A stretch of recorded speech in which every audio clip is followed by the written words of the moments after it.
Anim in Tamil in Tamil DJ இப்போதான் first time என்னோட சேனலுக்கு வரீங்கன்னா சப்ஸ்கிரைப் பண்ண மறந்துடாதீங்க. மறக்காம அந்த நோட்டிஃபிகேஷன் பில்லையும் தட்டி விட்டுருங்க. வணக்கம் நண்பா, நம்ம இன்னைக்கு பார்க்க போறது டெத் பேரட் எபிசோட் 10. இந்த எபிசோட்ல நம்ம மெயினா ஃபோக்கஸ் பண்ண போறது ஒன்னு டெக்கம், இன்னொன்னு அவனோட அசிஸ்டன்ட். அவன் அசிஸ்டன்ட்டுக்கு அவளோட பழைய ஞாபகம் வருதா வரலையான்றது, டெக்கம் அவன் பண்றது சரியா இல்லையா அப்படின்ற முடிவுக்கு வரான். அதுதான் இந்த எபிசோட்ல பார்க்க போறோம். இந்த எபிசோட் ஆரம்பிச்ச உடனே பாத்தீங்கன்னா நம்ம டெக்கம் அந்த லிஃப்ட் பெட்ல படுத்துட்டு இருக்கான். எழுந்து நான் யாரு அப்படின்னு கேட்கறான். உடனே நோனா என்ன சொல்றான்னா, உனக்கு பேர் கிடையாது, நீ ஒரு ஆர்பிட்டர் அப்படின்னு சொல்றா. செத்து போயிட்டு வர சோல்ஸை நீ ஜட்ஜ் பண்ணி அவங்கள வாய்டுக்கு இல்லைன்னா ரீஇன்கார்னேட்டடுக்கு அனுப்புறதுதான் உன்னோட வேலை அப்படின்னு சொல்றா. அதுக்கடுத்து ஆர்பிட்டருக்கான 3 ரூல் சொல்றாங்க. ஃபர்ஸ்ட் ரூல், அவங்க பாத்தீங்கன்னா ஜட்ஜ்மெண்ட் பண்ணிக்கிட்டே தான் இருக்கணும் கடைசி வரைக்கும். ரெண்டாவது, அவங்க டெத் எக்ஸ்பீரியன்ஸ் பண்ணவே கூடாது.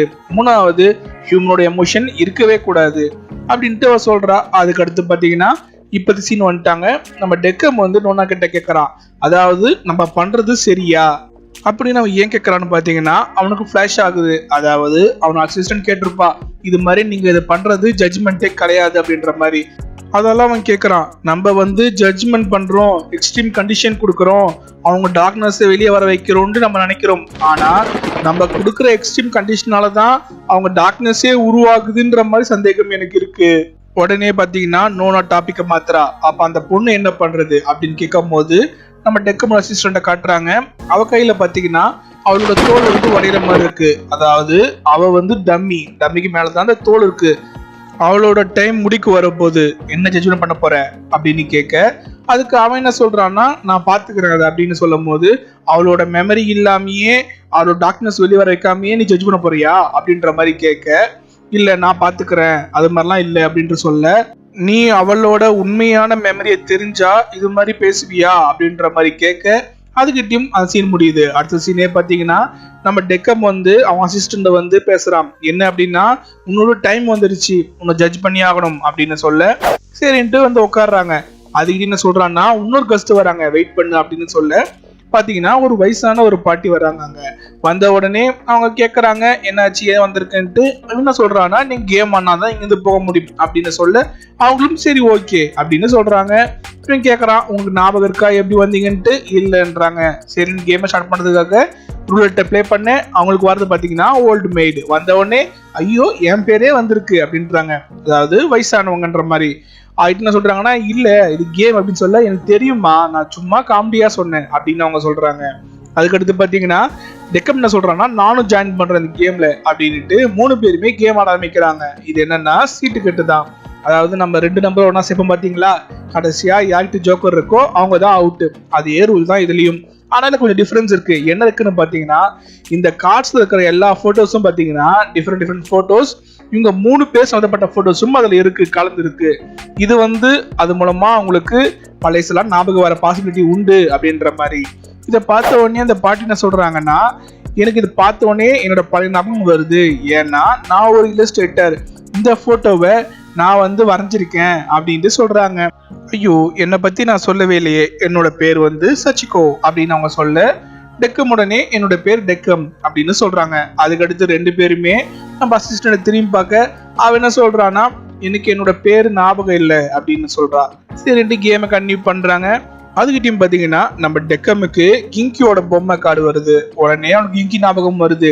கிங்கி கிட்ட கேட்டிருப்பான், நம்ம ஜட்ஜ்மெண்ட் பண்றதுக்கு என்ன பாயிண்ட் இருக்கு, என்ன காரணம் அப்படின்னு கேட்க, அதுல ஒரு காரணமும் கிடையாது, நம்மளோட வேலை ஜட்ஜ் பண்றது. மனுஷங்க பிறக்கிறது சாவறதுக்கு, நம்மளோட வேலை ஜட்ஜ் பண்றது, அவ்வளவுதான், இதுல எந்த பாயிண்ட்டுமே கிடையாது அப்படின்னு சொல்லிட்டு இருக்கும் போதே பாத்தீங்கன்னா அவன் கிங்கி கிட்ட ஒரு பொண்ணு பாத்தீங்களா, அங்கே இருக்கால, அவன் நல்லா கொண்டு விட்டு தூங்கிட்டு இருக்க, இவ இம்சை வேலை தாங்க முடியல அப்படின்ட்டு அவன் சொல்ல, அவ பாத்தீங்கன்னா தூக்கத்திலேயே புலம்பிட்டு இருக்கா, என்னால இனிமேட்டு சாப்பிட முடியாது, எனக்கு போதும் அப்படின்னுட்டு. அதுக்கிட்டையும் பாத்தீங்கன்னா அந்த அசிஸ்டன்ட்டுக்கு ஒரு கார்டு வருது. அதை பார்த்த உடனே கொஞ்சம் சர்ப்ரைஸ் ஆகிறா. அதுக்கு அடுத்த சீனே பாத்தீங்கன்னா நம்ம நோனாவையும் கியூனையும் காட்டுறாங்க.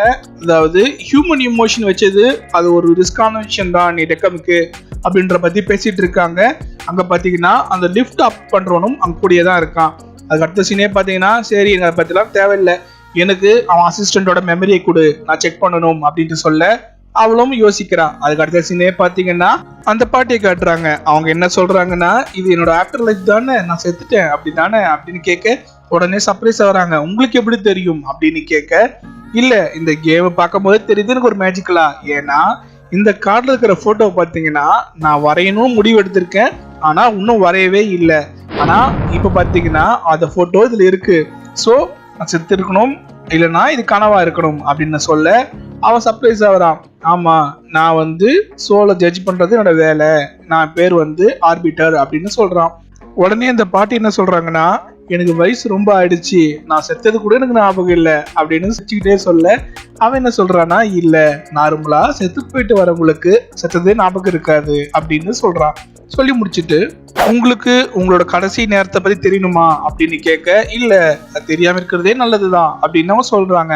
அதுக்கடுத்து அவங்கள பத்தி சொல்றாங்க. இது மாதிரி எனக்கு கல்யாணம் ஆச்சு, எனக்கு குழந்தை இல்லை, அதுக்கு பதிலா இந்த இல்லஸ்ட்ரேஷன் தான் என்னோட குழந்தைகளே. ஒன்னா நான் ரொம்ப கஷ்டப்பட்டேன், இருந்தாலும் சந்தோஷமான வாழ்க்கை தான் நான் வாழ்ந்தேன் அப்படின்னு அவங்க சொல்ல, அடுத்த சீனே பாத்தீங்கன்னா குவீனியும் நோனாவையும் காட்டுறாங்க. அவங்க ஒரு குடோர் மாதிரி இடத்துல இருக்காங்க. அங்க பாத்தீங்கன்னா பேக் கட்டி போட்டு வச்சிருக்கு ஹியூமனோட மெமரிஸ். அதுல பாத்தீங்கன்னா அந்த அசிஸ்டோட மெமரி எடுத்து தூக்கி போடுறான். நிறைய மெமரி இருக்கே அப்படின்னு சொல்ல, இல்ல இது கம்மி தான், ஏன்னா வாழ்ந்த வருஷமே கொஞ்சம் தானே அப்படின்னு சொல்றாங்க. அடுத்த சீன் பாத்தீங்கன்னா திருப்பியும் அசிஸ்டன்ட் கிட்ட வராங்க. அவளுக்கு ஒரு கார்டு வருது. அந்த கார்டு பாத்தீங்கன்னா சவோட் கார்டு தான். அந்த கார்டை பார்த்த உடனே அந்த பாட்டி கேக்குறாங்க, இது சவோட் தானே அப்படின்னு கேட்ட உடனே, உங்களுக்கு எப்படி தெரியும், ஒருவேளை நீங்க தான் அதை வரைஞ்சிங்களான்னு கேட்க, இல்ல நான் படிச்சிருக்கேன் அப்படின்னு அவங்க சொல்ல, சரி இந்த புக்கை பத்தின கதை உங்களுக்கு தெரியுமான்னு கேட்க, இது மாதிரி ஜிம்மின்னு ஒரு பையன் இருந்தா, அதுக்கடுத்து சவோ அப்படின்னு ஒரு பொண்ணு இருந்தா, அவளுக்கு பாத்தீங்கன்னா காது கேட்காது, ஆனா ஜிம்மிக்கு அவளை பிடிக்கும், ஆனா அது எப்படி சொல்றான் அப்படின்றதுதான் விஷயமே. டெக்கம் பார்த்து கேக்குறாங்க, உனக்கு யாரையா ஒருத்தர் பிடிச்சிருக்குன்னா நீ அவங்க கிட்ட எப்படி சொல்லுவ அப்படின்னு கேட்க, அவன் திருன்னு முழிக்கிறான். உடனே அசிஸ்டன்ட் பாத்தீங்கன்னா வார்த்தை மூலமா அப்படின்னு சொல்ல, ஆனா இதுல பாத்தீங்கன்னா அவளுக்கு காது கேட்காது, சோ வார்த்தை மூலமா சொல்ல முடியாது. லவ் எக்ஸ்பிரஸ் பண்றதுக்கு நிறைய முறை இருக்கு, அதுல ஒரு முறை தான் அதை யூஸ் பண்ணிருக்காங்க அப்படின்னு சொல்ல அவளுக்கு ஞாபகம் வருது. அதாவது சவோட சிரிப்பு தான். நார்மலா மனுஷங்கள் பல ஊர்ல இருக்காங்க, பல பாஷை பேசுறாங்க, பல விதமான கல்ச்சர்ஸ். ஆனால் சந்தோஷமா இருந்தா எந்த மனுஷனா இருந்தாலும் சிரிப்பான். இது மனுஷங்களோட எமோஷனை வெளிப்படுத்த ஒரு காமனான முறை அப்படின்னு அவங்க சொல்ல, அதுக்கிட்டையும் பாத்தீங்கன்னா நம்ம அசிஸ்டன்ட்டுக்கு பழைய ஞாபகம் வருது. அதாவது அவங்க அம்மா கூட இருந்தது. இவ சின்ன வயசா இருக்கும் போது இந்த செவ்வா புக் எடுத்து அம்மா எனக்கு இதை படிச்சு காட்டு அப்படின்னு அவ கேட்க, அவங்களும் சந்தோஷப்பட்டு நான் படிச்சு காட்டுறேன், எனக்கும் இந்த கதை பிடிக்கும் அப்படின்னு சொல்றாங்க. அப்புறம் தான் அவளுக்கு ஞாபகம் வருது, அவளோட பேரு பாத்தீங்கன்னா சுவிக்கி அப்படின்னு அவ சொல்ல, அவ பாத்தீங்கன்னா அம்மா அப்படின்னு சொல்லி சொகப்பட, அதுகிட்டயும் பாத்தீங்கன்னா இந்த கேம் முடியுது. கடைசியா தோத்தது பாத்தீங்கன்னா நம்ம டெக்கமோட அசிஸ்டன்ட் தான் தோத்துடுறா. அவ கையில் தான் ஜோக்கர் இருக்கு. அதுக்கு அடுத்த சீனே பாத்தீங்கன்னா இந்த பாட்டியை லிஃப்ட்ல அனுப்புறாங்க. அவங்க கையில பாத்தீங்கன்னா அவங்க வரைஞ்ச அந்த கார்டு, சில கார்டை வச்சிருக்காங்க. இதோட நான் எடுத்துட்டு போக முடியுமா அப்படின்னு கேட்க, அவங்களும் சரின்றாங்க. அதுக்கிட்ட என்ன சொல்றாங்கன்னா, எனக்கு ஒரே ஒரு சந்தேகம் தான், அதாவது இந்த கேம்ல கடைசியா யார்கிட்ட ஜோக்கர் இருக்கோ அவங்க அவுட் அப்படின்னு நம்ம சொல்றோம். ஆனா இந்த கார்டு கேம்லயே ட்ரம்ப் கார்டு ஜோக்கர் தான், அதை கடைசி இருக்கிறவங்க எப்படி அவுட்னு சொல்ல முடியும் அப்படின்ற மாதிரி சிரிச்சுக்கிட்டே கிளம்பிடுறாங்க. நான் எப்படி செத்துன்னு நான் தெரிஞ்சுக்கலாமா அப்படின்னு டெக்கம் பார்த்து அவ கேட்க, அடுத்த சீனை பாத்தீங்கன்னா அந்த டெமி கார்டை காட்டுறாங்க. அவரோட பேர் பாத்தீங்கன்னா ஆக்குலஸ். அவர் என்ன பண்ணிருக்காருன்னா இந்த லிஃப்ட் அப்படி பண்றான் பாத்தீங்களா, அவனை வர சொல்லியிருப்பாரு. பேசிட்டு இருக்கும் போதே பாத்தீங்கன்னா அவரு தாடியில இருந்த முடி ஃபுல்லா தலையை கவர் பண்ணிக்குது.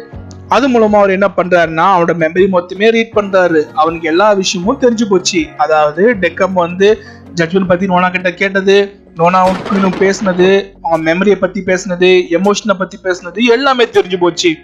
அவர் பாத்தீங்கன்னா சர்ப்ரைஸா இருக்காரு. பத்தாவதுக்கு கோபமும் வந்துருச்சு. அதாவது ஆர்பிட்டருக்கு ஹியூமன் எமோஷனா அப்படின்ற மாதிரி.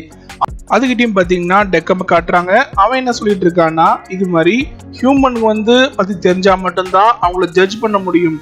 மனுஷங்க வாழ்றது சாகிறதுக்காக இல்ல, மனுஷங்க பிறந்ததால சாகுறாங்க, அவ்வளவுதான். அவங்க வாழ்ற வாழ்க்கைக்கு அர்த்தம் உண்டு. இதை ஜட்ஜ் பண்ணணும்னா எமோஷன் அப்படின்னு நினைக்கிறான். அதுக்கிட்டையும் பாத்தீங்கன்னா அவன் அசிஸ்டன்ட் கையில இருக்கிற தோல் உரிய ஆரம்பிக்குது. அதோட இந்த எபிசோட் முடியுது. நம்மளுக்கு அடுத்த எபிசோட்ல தெரிய வரலாம், அதாவது இவர் என்ன பண்ண போறாரு நோனாவை, நம்ம டெக்கமோட கதை என்ன ஆக போகுது, அவன் அசிஸ்டன்ட் சுவிக்கோட கதை என்ன ஆக போகுது. எவ்வளவு சீக்கிரம் முடியுமோ அந்த எபிசோட்ஸையும் அப்லோட் பண்றேன். அது வரைக்கும் காத்துருங்க. தேங்க்யூ.